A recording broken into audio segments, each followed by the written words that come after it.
What I have today with me is the Redmi Note 11T 5G. A big display, fairly thin bezels at the top and sides look pleasing to the eye, and the plastic body feels sturdy.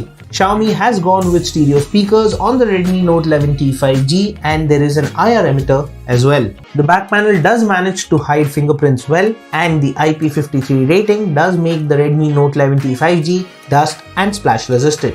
The big 6.6-inch LCD display sports a Full HD Plus resolution, a 90Hz refresh rate, and Corning Gorilla Glass 3 for protection.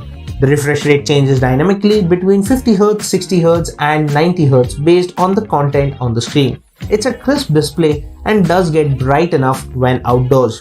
There are different display modes such as vivid, saturated, and standard to choose from, and you can also tweak the color temperature of this panel. The highlight of the Redmi Note 11T 5G is its MediaTek Dimensity 810 SoC. Xiaomi has also added a memory extension feature which claims to use up to 3GB of storage space as additional RAM.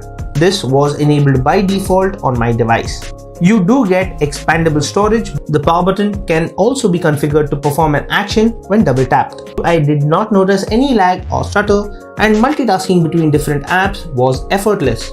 Since the Redmi Note 11T 5G is built for performance, I loaded up Battlegrounds Mobile India, which ran at the HD graphics and high frame rate settings by default. The game was playable at these settings without any stutter. Battery life was good, and the phone lasted me about a day and a half without any issues. The 5000 mAh battery managed to get the phone to 16 hours and 32 minutes in our HD video loop test.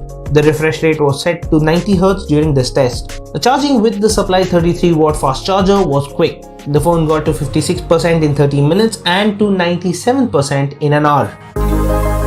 The Redmi Note 11T 5G has a 50MP primary camera and an 8MP ultra wide angle camera.